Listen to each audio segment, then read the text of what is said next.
ಪ್ರಿಯ ವೀಕ್ಷಕರೇ, ಇವತ್ತು ನಾವು ಶಿಕಾರಿಪುರ ತಾಲೂಕಿನ ಸಾಲೂರು ಗ್ರಾಮ ಪಂಚಾಯಿತಿ ವ್ಯಾಪ್ತಿಗೆ ಬರುವಂತಹ ಚಿಂಚಿನಕೊಪ್ಪ ಕ್ರಾಸ್ನಲ್ಲಿದ್ದೇವೆ. ತಿರುಪತಿ ರೆಡ್ಡಿ ಮತ್ತು ಸತ್ಯನಾರಾಯಣರವರು ಎರಡು ಅಣ್ಣ ತಮ್ಮಂದಿರು ಇವತ್ತು ನಮ್ಮ ಅತಿಥಿಯಾಗಿದ್ದಾರೆ. ಕೃಷಿ ಜೀವನದಲ್ಲಿ ವಿಶೇಷತೆ ಏನು, ಕೃಷಿ ಜೀವನದಲ್ಲಿ ಅವರು ಏನು ಮಾಡ್ತಾ ಇದ್ದಾರೆ, ಕೃಷಿ ಸಾಧನೆಯಲ್ಲಿ ಅವರ ಮಹತ್ತರ ಪಾತ್ರ ಏನು ತಿಳ್ಕೊಳ್ಳೋಕ್ಕೆ ಇವತ್ತು ನಾವು ಈ ಎರಡು ಅಣ್ಣ ತಮ್ಮಂದರಿಗೆ ಸ್ವಾಗತ ಬಯಸ್ತೇನೆ. ನಾನು ನಿಮಗೆ ಈ ಕಾರ್ಯಕ್ರಮಕ್ಕೆ ಸ್ವಾಗತ ಬಯಸ್ತಾ ಇದ್ದೇನೆ. ಕೃಷಿ ಬದುಕಿನ ಚಟುವಟಿಕೆಗಳನ್ನು ನಿರಂತರವಾಗಿ ನಿಮ್ಮ ಮುಂದೆ ಇಡುವಂತಹ ಪ್ರಯತ್ನ ಮಾಡ್ತಾ ಇದ್ದೇವೆ. ಸಬ್ಸ್ಕ್ರೈಬ್ ಹಾಗೂ ಫಾಲೋ ಮಾಡೋದನ್ನು ದಯವಿಟ್ಟು ಮರೆಯಬೇಡಿ. ನಮ್ಮ ಈ ಪ್ರಯತ್ನಕ್ಕೆ ತಮ್ಮ ಸಹಭಾಗಿತ್ವ, ಲೈಕ್ ಮತ್ತು ಶೇರ್ ಆಗಿರುತ್ತೆ. ಅಣ್ಣ, ನಿಮಗೆ ಎಷ್ಟು ಎಕರೆ ಕೃಷಿ ಜಮೀನಿದೆ? ನಮ್ಮ ಸ್ವಂತ ಜಮೀನಿಲ್ಲ, ಗುತ್ತಿಗೆ ಗದ್ದೆ ಮಾಡ್ತಿದ್ವಿ. ಈಗ ಬಿಟ್ಟಿದ್ದೀವಿ 2 ವರ್ಷದಿಂದ. ಎಮ್ಮೆಗಳನ್ನು ಸಾಕೊಂಡು ಇದೆ ಜೀವನ. ನಿಮ್ಮ ಜೀವನದ ಮೂಲ ಕಸುಬು ಎಮ್ಮೆ ಸಾಕಾಣಿಕೆ. ಕೃಷಿ ಈಗ ಕೃಷಿ ಯಾವ ತರ ಮಾಡಿದಿರಿ? ಗುತ್ತಿಗೆ ಜಮೀನು ಜಮೀನ್ ಇಲ್ಲ ಅಂದ್ರೆ ಗುತ್ತಿಗೆ ಜಮೀನ್ ಮಾಡ್ತಾ ಇದ್ದೀರಾ? ಜಮೀನು ಮಾಡ್ತಾ ಇದ್ವಿ. ಗುತ್ತಿಗೆ ಜಮೀನ್ ಅಂದ್ರೆ ಯಾವ ತರ ಗುತ್ತಿಗೆ ಜಮೀನ್ ಹಿಡಿಬೇಕಾಗತ್ತೆ? ಬಹಳಷ್ಟು ಜನರಿಗೆ ಇದ್ರ ಪ್ರಶ್ನೆ ಇರುತ್ತೆ.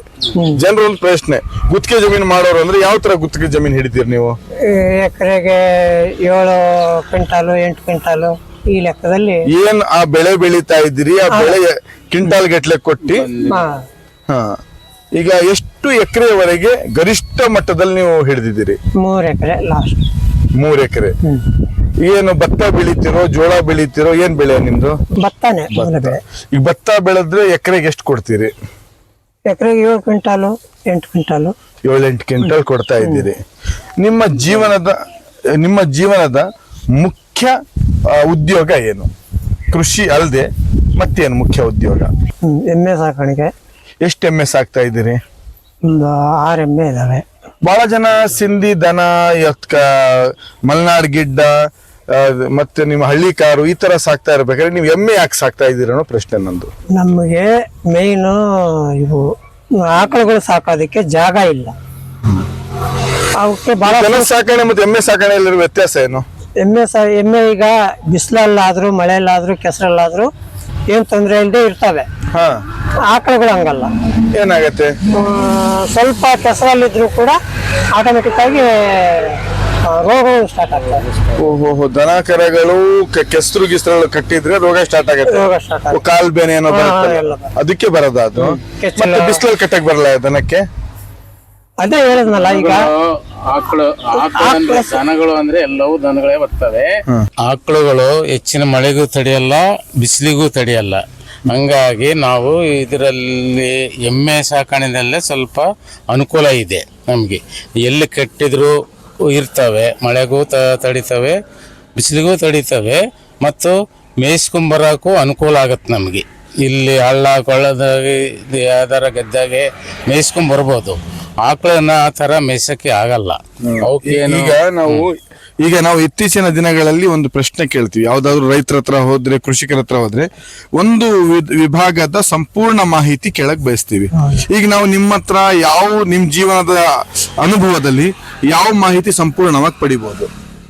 ನಮ್ಮ ಹತ್ರ ಪಡೆಯಕ್ಕೆ ನಾವು ಕೃಷಿ ಮಾಡ್ತಾ ಇದ್ದೀವಿ.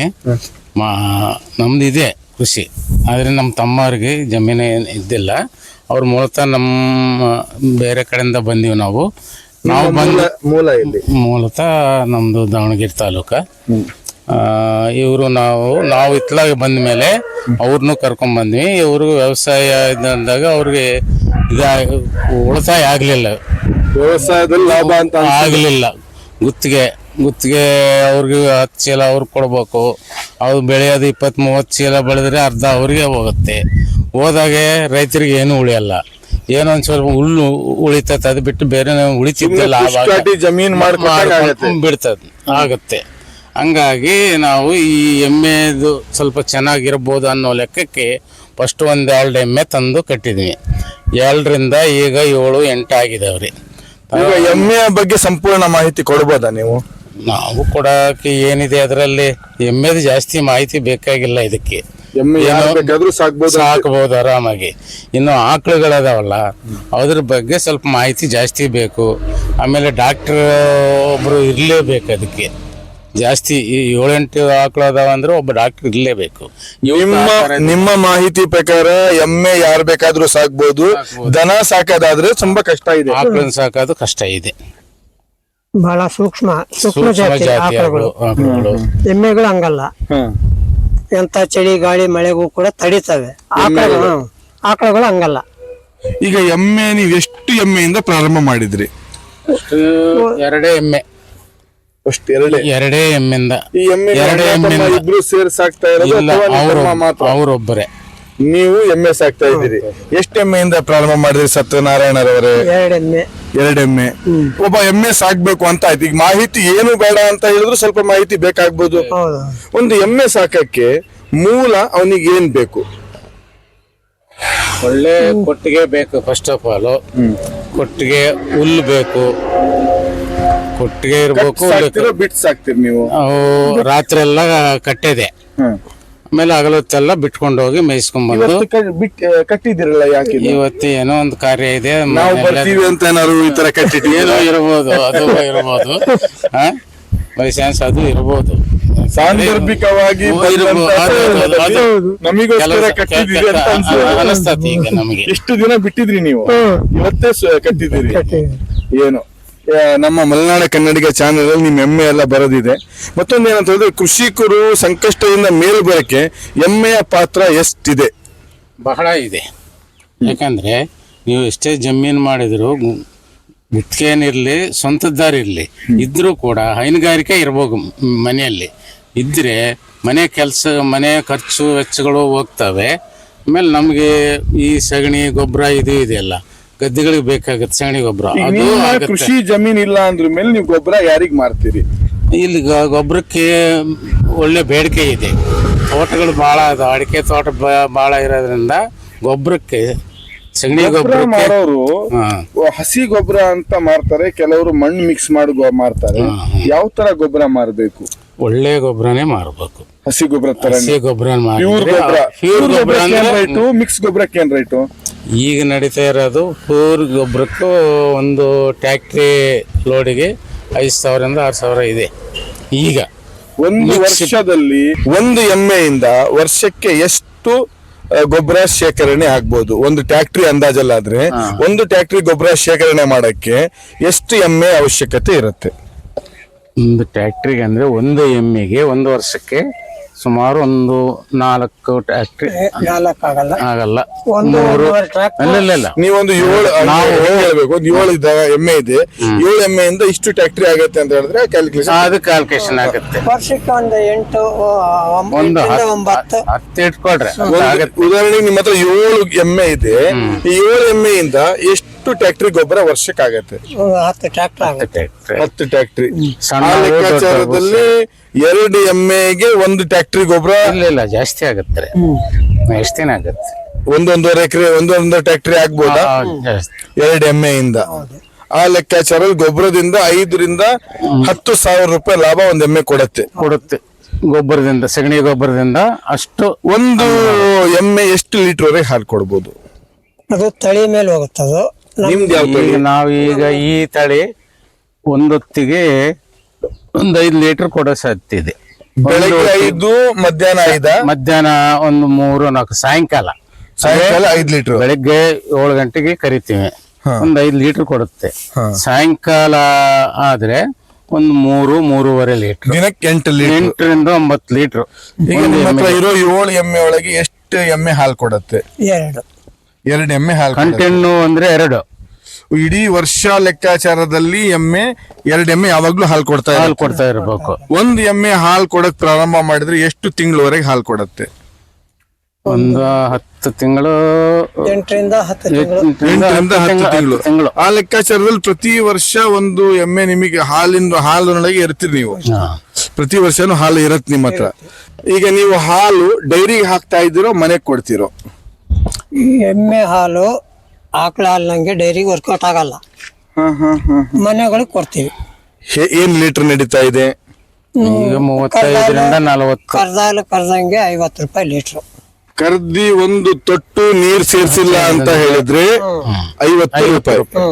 ಸ್ವಲ್ಪ ನೀರ್ ಸೇರಿಸೋ ಅವಕಾಶ ಇದ್ರೆ 40. ಇನ್ನೊಂದ್ ಸ್ವಲ್ಪ ಜಾಸ್ತಿ ನೀರ್ ಬಿತ್ತು ಅಂದ್ರೆ 35 ರೂಪಾಯಿ. ಅದು ಇವರು ಕಸ್ಟಮರ್ಸ್ ಕೂಡ ಲೈಕ್ ಮಾಡಲ್ಲ.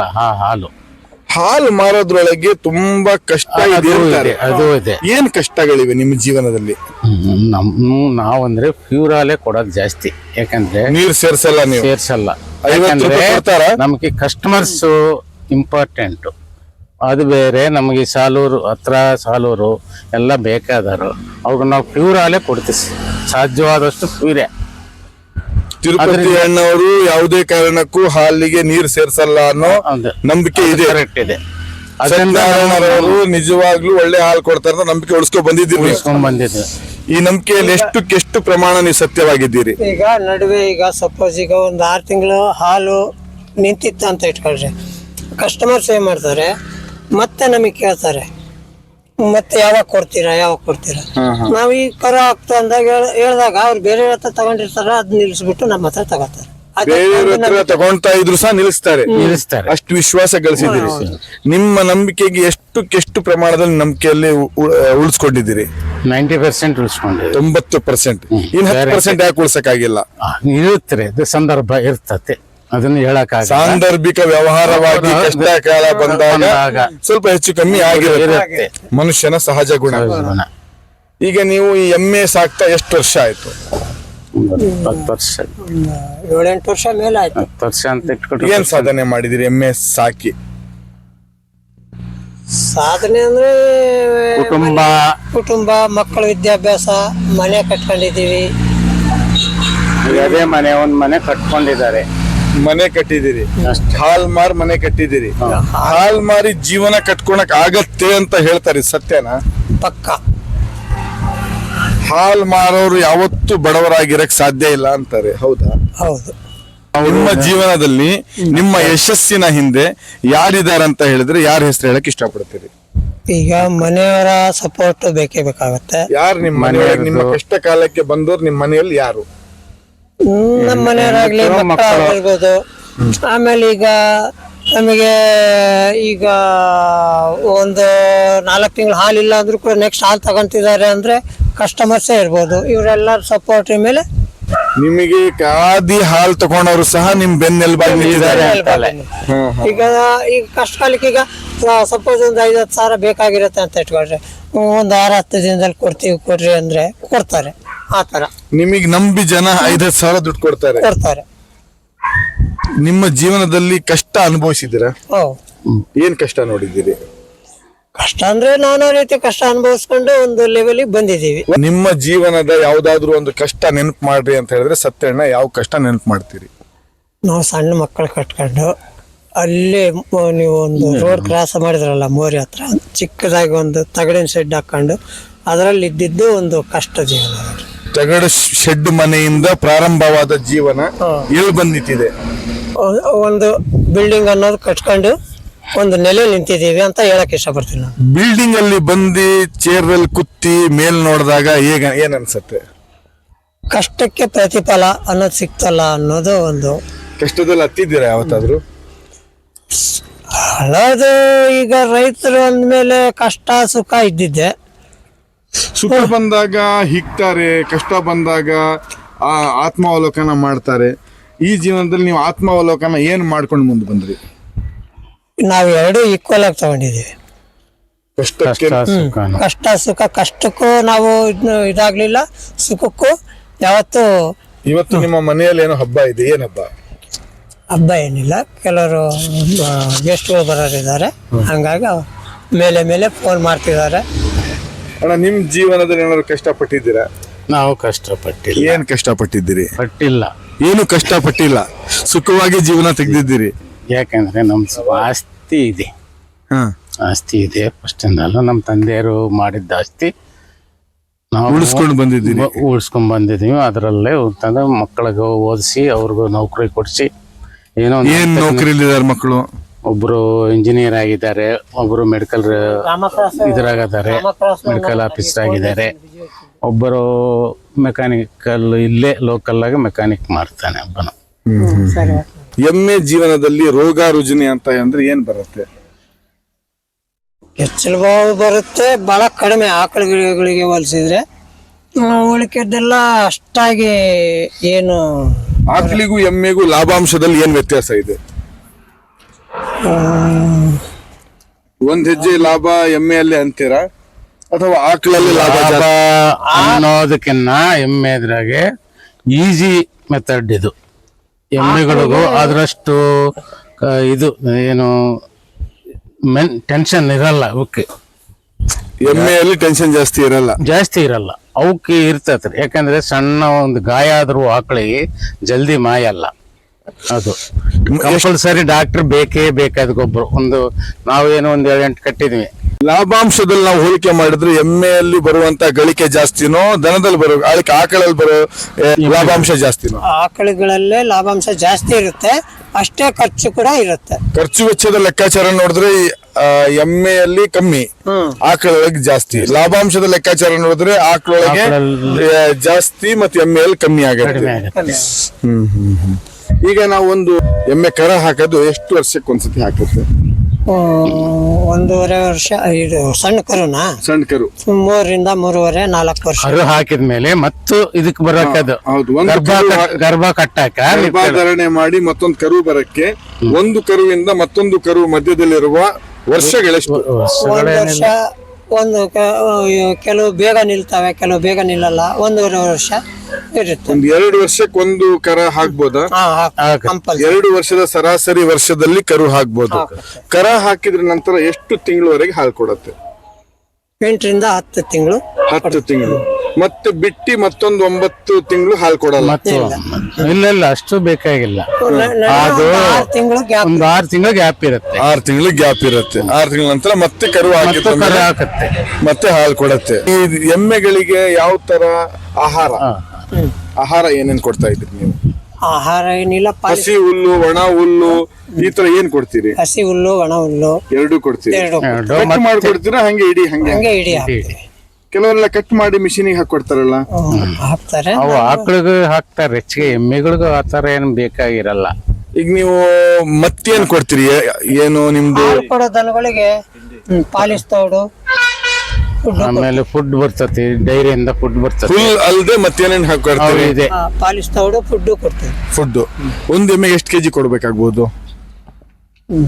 ಎಮ್ಮೆ ಮಾಡಿ ಅಳತೆ ಮಾಡಿ ಇಲ್ಲ. ಈ ಮುಸ್ರೆ ಅಂತಾರಲ್ಲ, ಆತರ ಮುಸ್ರೆ ಏನಾದ್ರು ಕೊಡ್ತೀರಾ? ಮುಸ್ರೆಯಿಂದ ಏನ್ ಲಾಭ? ಏನು ಲಾಭ ಇಲ್ಲ. ಮೊಸರಿಂದ ಹಾಲಿಂದು ಉತ್ಪತ್ತಿ ಚೆನ್ನಾಗುತ್ತೆ. ಹೌದಾ? ನಮ್ಮ ಅನುಭವ. ಕೆಲವರು ಹೇಳ್ತಾರೆ ಬಾಯಾರಿಕೆ ಕಮ್ಮಿ ಆಗತ್ತೆ ದನಕ್ಕೆ ಅಂತಾರೆ, ಹೌದಾ? ಅದು ನಿಜ. ಬಾಯಾರಿಕೆ ಕಡಿಮೆ ಆಗತ್ತಂತ ಹೆಂಗ್ ಹೇಳ್ತೀರ? ಅದ್ರಲ್ಲಿ ಉಪನಾಂಶ ಇರ್ತತೆ. ಉಪನಾಂಶ ಇರೋದ್ರಿಂದ ಸ್ವಲ್ಪ ಹುಲ್ಲು ಜಾಸ್ತಿ ತಿಂತಾವ, ಹಸಿ ಒಣ ಹುಲ್ಲು. ಒಣ ಹುಲ್ಲು ತಿಂದದ್ಮೇಲೆ ಬಾಯಾರಿಕೆ ಆಗತ್ತೆ. ಅದರಿಂದ ಲಿಂಕ್.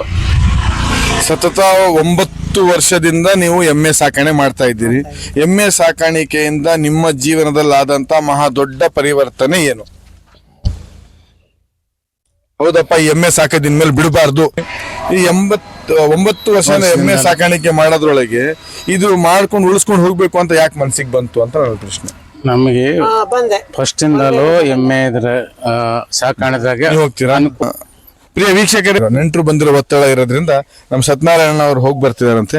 ಅಣ್ಣ, ನೀವು ಮುಕ್ತ ಮನಸ್ಸಿನಿಂದ ನೀವು ಈ ಒಂದು ಕಾರ್ಯಕ್ರಮದಲ್ಲಿ ಎಮ್ಮೆ ಬಗ್ಗೆ ಮಾಹಿತಿ ಕೊಟ್ಟಿದ್ದೀರಿ. ನಿಮಗೆ ತುಂಬ ಹೃದಯದ ಕೃತಜ್ಞತೆ ಸಲ್ಲಿಸ್ತಾ ಇದ್ದೇನೆ. ಈ ಕಡೆಯದಾಗಿ ನಮ್ಮ ವೀಕ್ಷಕರಿಗೆ ಏನ್ ಹೇಳಕ್ ಇಷ್ಟಪಡ್ತೀರಿ? ದನ ಸಾಕೋದ್ರಿಂದ ಲಾಭ ಇದೆ, ಲಾಭ ಇಲ್ಲದೆ ಏನಿಲ್ಲ. ಆದ್ರೆ ಕಂಪಲ್ಸರಿ ಒಬ್ಬ ಆಳು ಮಾತ್ರ ಇರಲೇಬೇಕು. ಎಮ್ಮೆಗೂ ಅಷ್ಟೇ ಬೇಕು. ಈ ಹೈನುಗಾರಿಕೆ ಅನ್ನೋದು ಜೀವನದಲ್ಲಿ ಬದಲಾವಣೆ ತರತ್ತೆ ಅಂತ ಹೇಳ್ತಾರೆ. ಪಕ್ಕ ತರುತ್ತೆ. ಧನ್ಯವಾದಗಳು. ಯಾರೋ ಮನೆಗೆ ನೆಂಟರು ಬಂದಿದ್ದಾರೆ, ಆ ಕಾರಣಕ್ಕೆ ಅವ್ರು ಹೋಗಿ ಬರ್ತಾರೆ. ನಮ್ಮ ತಿರುಪತಿ ಅಣ್ಣ ನಿಮ್ ಜೊತೆಗೆ ಇರ್ತಾರೆ. ಸರಿ, ಹೋಗಿ ಬನ್ನಿ. ಮತ್ತೆ ಯಾರು ನೆಂಟರು ಬಂದಾರ? ತಿರುಪತಿ ಅಣ್ಣ, ಇದು ನೀವು ಎಮ್ಮೆ ಸಾಕಿಲ್ಲ? ನಾವು ಹಿಂದೆಲ್ಲ ಸಾಕಿದ್ವಿ. ಆದ್ರೆ ಈ ಕೂಲಿಕರ್ ಕೊರತೆಯಿಂದ ನಾವು ಬಿಟ್ಟಿದ್ವಿ ಎಮ್ಮೆ ಸಾಕೋದು.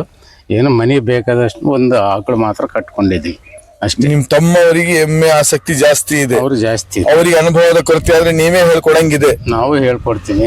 ಬೇರೆ ಯಾರಾದ್ರೂ ಕೂಡ ಹೆಚ್ಚಿನ ಡಾಕ್ಟರ್ ಸರಿಯಾನು ತಗೊಳ್ಳೇಬೇಕಾಗಿದೆ. ಮೂಲತಃ ನಿಮ್ಮ ಊರು ಯಾವುದು? ನಾವು ಮೂಲತಃ ಆಂಧ್ರದಿಂದ ಬಂದು ಒಂದು 70-80 ವರ್ಷ ಆಗಿದೆ. ಆಂಧ್ರ ಯಾವ ಊರು ನಿಮ್ದು? ವಿಜಯವಾಡ. ಈಗ ವಿಶೇಷವಾಗಿ ಈ ಊರಿಗೆ ಬಂದು ಎಷ್ಟು ವರ್ಷ ಆಯ್ತು? ನಾವು ಇಲ್ಲಿ ಬಂದು ಏನು ಭಾಳ ವರ್ಷ ಆಗಿಲ್ಲ, ಒಂದು 25 ವರ್ಷ ಆಗೈತೆ. ನಾವು ಮೂಲತಃ ಆಂಧ್ರದಿಂದ ಭದ್ರಾವತಿ ತಾಲೂಕು ಆನಿವೇರಿಗೆ ಬಂದಿದ್ದೆ. ಅಲ್ಲಿ ಜಮೀನು ಮಾಡಿಕೊಂಡು ಅಲ್ಲಿ ಜಮೀನನ್ನು ಮಾರಾಟಕ್ಕೆ ಕೊಟ್ಟು ಬಂದು ಇಲ್ಲಿ ಜಮೀನು ಮಾಡ್ಕೊಂಡೆ. ಎಮ್ಮೆ ಜೊತೆಗೆ ಮನುಷ್ಯನ ಬಾಂಧವ್ಯ ಹೇಗಿರುತ್ತೆ? ಬಹಳ ಚೆನ್ನಾಗಿರುತ್ತೆ ರೀ. ಯಾಕಂದರೆ ಇರಲೇಬೇಕು. ರೈತನ ಮೇಲೆ ಹೈನುಗಾರಿಕೆ ಆಕಳಾಗಲಿ ಎಮ್ಮೆ ಇರಲಿ, ಹಿಂದೆಲ್ಲ ಎತ್ತಿನ ಬೇಸೆನೇ ಹೆಚ್ಚಿಗೆ ಮಾಡ್ತಿದ್ರು. ಈಗ ಎತ್ತುನ ಬಿಟ್ಟುಬಿಟ್ರು. ಈಗ ಆಲೆ ಮನೆ ಒಳಗೆ ಕೋಣಕ್ಕೆ ಬಳಸ್ತಾ ಇದ್ರು. ಈ ಎಮ್ಮೆ ಒಳಗೆ ಎಮ್ಮೆಯ ಮತ್ತೊಂದು ತಳಿ ಕೋಣ ಏನಿದೆ ಅದು ಈಗ ಕಡಿಮೆ ಆಗ್ತಾ ಇದೆ. ಬರೀ ಕೋಣದ ಬೆಲೆ ಏರಿಕೆಯಲ್ಲಿದೆಯೋ ಇಳಿಕೆಯಲ್ಲಿದೆಯೋ? ಕೋಣದ ಬೆಲೆ ಏರಿಕೆ ಇರುತ್ತೆ, ಅನುಕೂಲ ಇಲ್ಲ. ಕೋಣನ ಸಾಕಿ ಅದಕ್ಕೆ ತಕ್ಕಂತೆ ಮಾಡೋರು ಯಾರು ಇಲ್ಲ. ಈಗ ಹೆಚ್ಚಿಗೆ ಇಂಜೆಕ್ಷನ್ ಇನ್ಸ್ಮೇಷನ್ ಮಾಡೋದೇ ಜಾಸ್ತಿ ಆಗಿಬಿಡುತ್ತೆ. ಕೋಣನ ಬಿಡಿಸಿ ಕೋಣನಿಂದ ಇದು ಮಾಡೋದು ಕಡಿಮೆ ಆಯ್ತು. ಪ್ರಿಯ ವೀಕ್ಷಕರೇ, ಇವತ್ತು ನಾವು ಕೃಷಿ ವಿಚಾರದಲ್ಲಿ ಎಮ್ಮೆ ವಿಷಯ ಇಟ್ಕೊಂಡು ಇವತ್ತು ತಿರುಪತಣ್ಣ ಮತ್ತು ಸತ್ಯನಾರಾಯಣ ಎರಡು ಅಣ್ಣ ತಮ್ಮಂದರಿಗೆ ಇವತ್ತು ಒಂದು ವಿಚಾರ ಮಾಡಿದಾಗ ಎಮ್ಮೆ ಬಗ್ಗೆ ಬಹಳಷ್ಟು ವಿಷಯ ಅವರು ತಿಳಿಸಿದ್ರು ನಮ್ಮ ಜೊತೆಗೆ. ಮತ್ತು ವಿಶೇಷ ಏನಂತ ಹೇಳಿದ್ರೆ ಇವತ್ತು ಅವ್ರ ಮನೆಗೆ ಅವ್ರ ನೆಂಟರು ಬರೋ ವಿಚಾರವಾಗಿ ಅವ್ರು ಬೇಗ ಹೋಗಬೇಕಾಯಿತು. ಆದರೂ ಈ ಒಂದು ಸಮಯದಲ್ಲಿ ಎಮ್ಮೆಯ ಸಾಕಾಣಿಕೆಯಲ್ಲಿ ಇರುವಂಥ ಅನುಕೂಲ ಏನು, ಅನಾನುಕೂಲ ಏನು, ಯಾವ ಥರ ಎಮ್ಮೆಯ ತಳಿ ಸಾಕಬಹುದು, ಸಾಕಿದ್ರೆ ಏನು ಲಾಭ ಅಂತ ತಿಳಿಸ್ಕೊಟ್ಟಂತ ಎರಡು ಅಣ್ಣ ತಮ್ಮಂದರಿಗೆ ವಿಶೇಷವಾದ ಕೃತಜ್ಞತೆ ಸಲ್ಲಿಸಿ ಈ ಒಂದು ಕಾರ್ಯಕ್ರಮನ ಇಲ್ಲಿಗೆ ಮುಗಿಸ್ತಾ ಇದ್ದೇನೆ. ಕಟ್ಟ ಕಡೆಯದಾಗಿ ನಮ್ಮ ವೀಕ್ಷಕರಿಗೆ ಏನು ಹೇಳಕ್ಕೆ ಇಷ್ಟಪಡ್ತೀರಿ? ನಮ್ಮ ಅನುಭವ ಪ್ರಕಾರ ನಮಗೆ ತಿಳಿದ ಮಟ್ಟಿಗೆ ಹೇಳಿದ್ದೀನಿ ನಾನು. ಇನ್ನೂ ಅನುಭವಸ್ಥರಾದರೆ ಇದ್ರ ಬಗ್ಗೆ ಅನುಭವ ಇದ್ದರೂ ತಿಳ್ಕೊಳ್ಳಿ, ಇಲ್ದಿದ್ದರೂ ತಿಳ್ಕೋಬೇಕು. ಆದರೆ ಹೈನುಗಾರಿಕೆ ಮಾತ್ರ ಇರಬೇಕು. ಯಾಕಂದರೆ ಜೀವನದಲ್ಲಿ ಹಾಲನ್ನು ತಯಾರು ಮಾಡೋಕ್ಕಾಗಲ್ಲ. ಇದರಿಂದಲೇ ದನ ಕರುಗಳಿಂದಲೇ ನಾವು ಹಾಲನ್ನು ಪಡಿಬೇಕು. ಅದರಿಂದ ತಪ್ಪದೆ ನೀವು ಹೈನುಗಾರಿಕೆನ ಮುಂದುವರಿಸ್ಕೊಳ್ರಿ. ಯಾವುದೇ ಕಾರಣಕ್ಕೂ ಹಾಲು ಯಾರೂ ಸಿದ್ಧಪಡಿಸಕ್ ಆಗೋದಿಲ್ಲ. ಹಾಲು ಸಿದ್ಧಪಡಿಸ್ಬೇಕಂತ ಹೇಳಿದ್ರೆ ದನ ಅಥವಾ ಎಮ್ಮೆಯ ಅವಶ್ಯಕತೆ ಇದ್ದೇ ಇರುತ್ತೆ. ಹಾಗಾಗಿ ಯಾವುದು ಜೀವನದಲ್ಲಿ ಬಿಟ್ಟರು ಸಹ ಹೈನುಗಾರಿಕೆ ಬಿಡಬೇಡಿ ಅನ್ನುವಂಥ ಕಿವಿ ಮಾತಿನೊಂದಿಗೆ ತಮ್ಮ ಮಾತನ್ನು ಮುಗಿಸಿಕೊಟ್ಟಿದ್ದಾರೆ. ಈವರೆಗೆ ಕಾರ್ಯಕ್ರಮದಲ್ಲಿ ಪಾಲ್ಗೊಂಡಂತ ಎರಡು ಅಣ್ಣ ತಮ್ಮಂದರಿಗೆ ವಿಶೇಷವಾದ ಕೃತಜ್ಞತೆ ಸಲ್ಲಿಸಿ ಕಾರ್ಯಕ್ರಮನ ಇಲ್ಲಿಗೆ ಮುಗಿಸ್ತಾ ಇದ್ದೇನೆ. ಜೈ ಹಿಂದ್, ಜೈ ಕರ್ನಾಟಕ. ಇವತ್ತಿನ ಕೃಷಿಕರು ಇವರಾಗಿದ್ದಾರೆ, ಮುಂದಿನ ಕೃಷಿಕರು ನೀವಾಗಬಹುದು.